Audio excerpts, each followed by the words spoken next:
Am I the idiot for threatening to divorce my wife if she doesn't discipline her son? I, male 45, am married to my wife, 47F. We both have teen sons from previous relationships, her son Noah, 14, and my son Spencer, 15.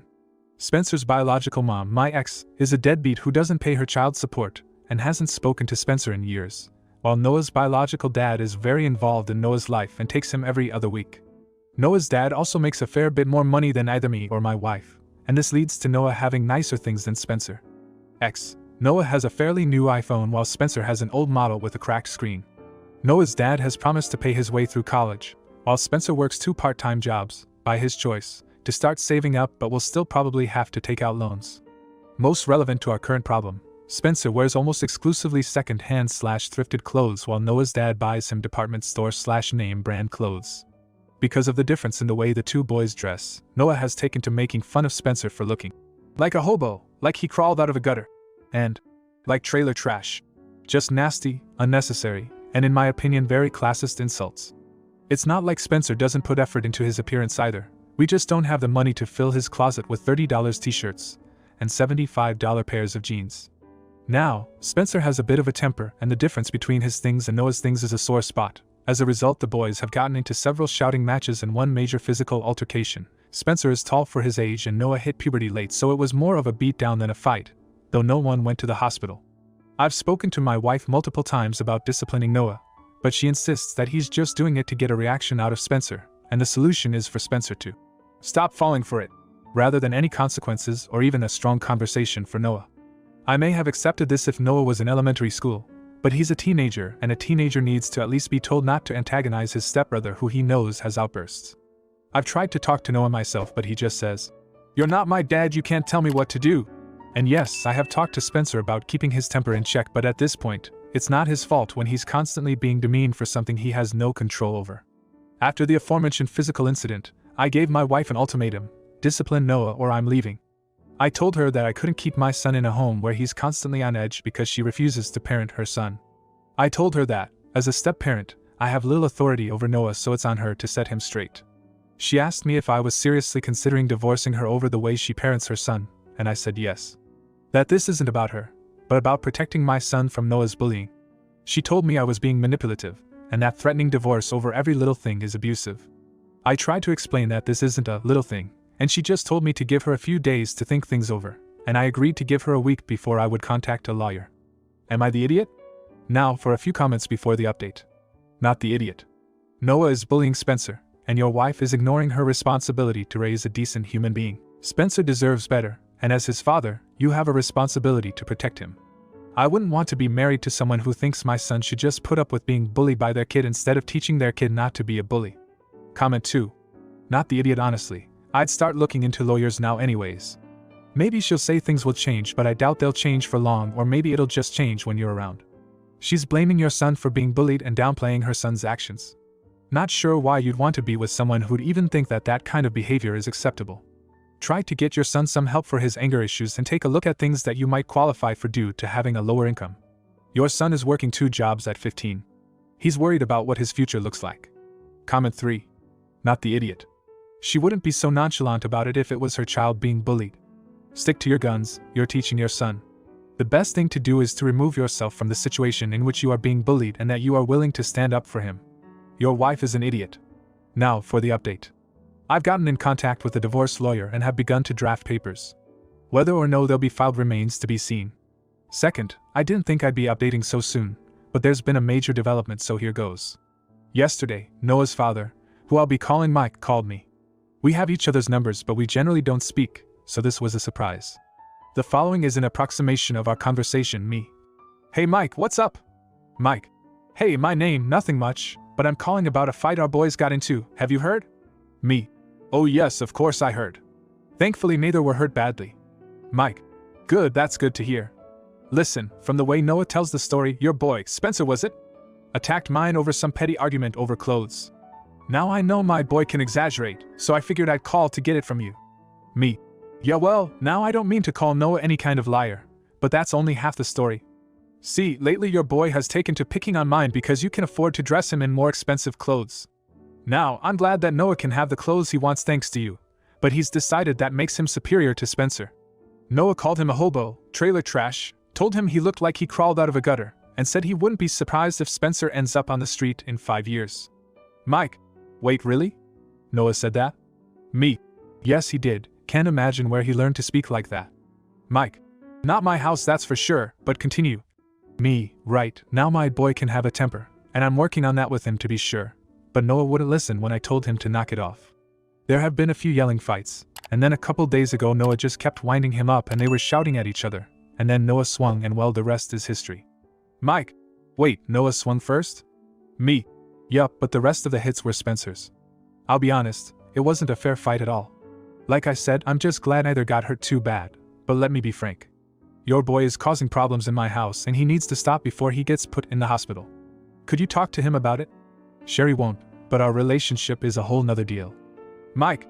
Oh yeah, for sure I'll talk to him. And also, so long as no one goes to the hospital, feel free to let your boy set mine straight if you know what I mean.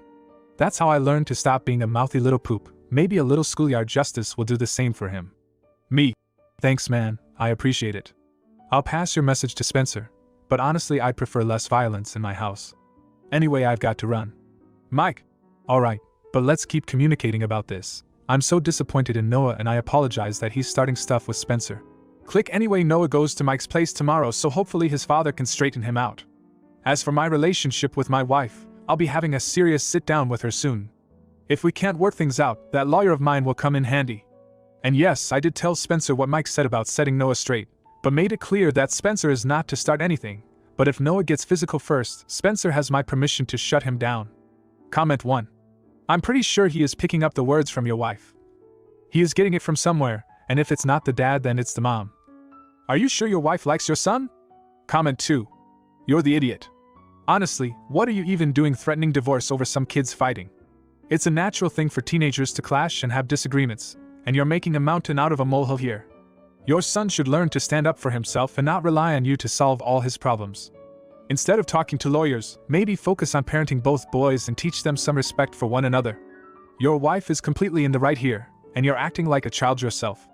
It's no wonder the situation has escalated to this point, given how you're handling it. Grow up and deal with it like a responsible adult. Comment 3. You're going to want to have a families meeting with everyone present, so Mike pronounces this judgment in front of everyone. He said first is already at work here, and it's time to shut it down. Frankly, Mike should cut off the clothing allowance and take Noah to a thrift store and dress him exactly the way he's been tasking Spencer over. Precious little spending allowance either, so he can't hold that over him either, nor subvert the costuming edict. Now, for the next story. Am I the bad guy for telling my stepbrother that I don't like the way he treats me? My mother died when I was 10 years old, and since then my father raised me alone. He is wonderful and I have never doubted how much he loves me. That's why when he started dating my stepmother I was happy. He deserved it. Carol, my stepmother, she is a beautiful woman who loves my father madly and always treats me well. He has a son from his previous marriage, Robert, 17 years old. He will soon be 18. He is a charismatic and attractive boy. He has been with several boys and several girls. He is bisexual. He has many friends and is always the life of the party. I, on the other hand, am a 14-year-old boy. I don't have many friends and I don't go out to parties. I'm often told that I'm attractive, but I don't think I stand out from the average. Carol and my father recently got married. We moved into his house and everything was fine at first, but now I spend more time with Robert and his behavior has changed. I told him that I was saving for a game and a few days later he gave me that game that I wanted to have so much. I thanked him. He hugged me with one arm and told me that as friends I could count on him. I was happy, but happiness left me suddenly when he kissed me on the head. I feel weird. He usually greets his friends with kisses on the cheek, but we're not that close. I didn't say anything because I didn't want him to feel that I despised his kindness. But things like that keep happening. He hugs me a lot, strokes my hair, jokes spanking me and compliments me a lot. I told him that what he was doing made me uncomfortable and I asked him not to do those things. He was surprised. He said he was just trying to get us together. That's how he gets along with his friends. He wanted to make me feel welcome and it hurt him that he thought he had bad intentions with me. I don't think that about him, but he feels really bad for what I said. I feel bad for hurting him, but I only told him how I felt because it was affecting my relationship with him. I don't want to involve my father or Carol to avoid problems between them, especially now that they are newlyweds. Am I the bad guy? Now for a few comments before the update. Not the idiot. Go back to him and say that you appreciate that he wants to be close, and that you didn't intend to make him feel bad. But physical touch makes you uncomfortable. Comment 2. Not the idiot. You did the right thing. Don't ever think that you have to put up with something that makes you uncomfortable just to spare someone's feelings. Robert will get over it and respect your boundaries if he's a good guy. If not, don't hesitate to tell your dad. Comment 3. Not the idiot. He may not have had bad intentions, but you are your own person, and setting up boundaries with others is healthy for you. Just explain to him that you thoroughly enjoy his company, you just aren't as touchy of a person as he is. Then the original poster responded with, he says I'm accusing him of wanting to hurt me. I've never said that, but he insists that I did, and now he doesn't want to talk to me. Now for the update. In the previous post, many said that I should talk to Robert. I did, and I explained that I didn't think badly of him and that the problem was me. I just didn't like having so much physical contact. Robert said he understood and would respect my boundaries. But after 2 weeks he started doing it again. Despite the discomfort it caused me, I didn't do or say anything. I know it was a mistake. I should have told my dad everything right away. But I was afraid that he and Carol would have problems. I didn't want Dad to lose Carol because of me. I'm 14 years old, not a little kid, and I thought I could figure it out on my own. I couldn't take it anymore and told Dad. He seemed upset, but he spoke calmly to Robert and told him he was old enough to understand what personal space is. I couldn't take it anymore and I told Dad. He seemed upset, but he spoke calmly to Robert and told him that he was old enough to understand what personal space is. He got very angry and said that he was not doing anything wrong because he was just affectionate. Carol intervened and told him to calm down because he was acting like a child. Robert got angrier and started saying that she was a witch who only bothered him. My father demanded that he apologize to Carol. He didn't, and the three of them had a big argument. Robert says that it's all my fault and that I shouldn't have told my dad anything, that it was our problem and he didn't have to involve others.